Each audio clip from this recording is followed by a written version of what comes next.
Demokratët ndryshe nga një vit më parë, oponencën e ligjit më të rëndësishëm financiar të vendit e bën nga selia blu.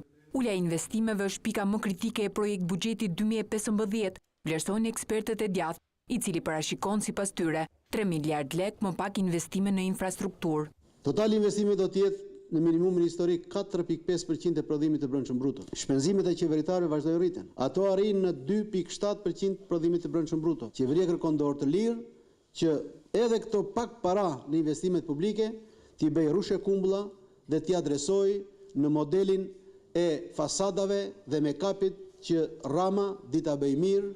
Deputetët demokrat të Komisionit të Ekonomisë dhe Veprimtarisë Prodhuese thonë se projektet kombëtare janë harruar, ndërkohë përmes tenderave, qeveria i orienton parat drejt kompanive që ka më pranë.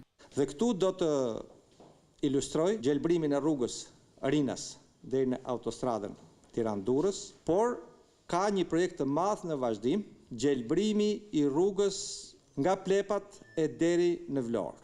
Fondi i zhvillimit të rajoneve për ekspertët demokrat nuk ka asnjë dyshim që është i orientuar drejt zonave elektorale të krerëve të mazhorancës, ndërkohë që të tjera njësi vendore ndodhen në pozicion të vështirë për shkak të mungesës së parave. Po të shikoni shpërndarjen e Fondit të zhvillimit të rajoneve, do shikoni investime të konsiderueshme në Vlorë, në Skrapar dhe në Berat. Është një gjendje e mjerueshme që me zgjedhjet që ndoshta në rastin më të mirë mund të bëhen nga vjeshta, nuk dihet se si do të shkojë qeverisja vendore, atje ku afrohen drejt për drejt shërbimet ndaj qytetarëve.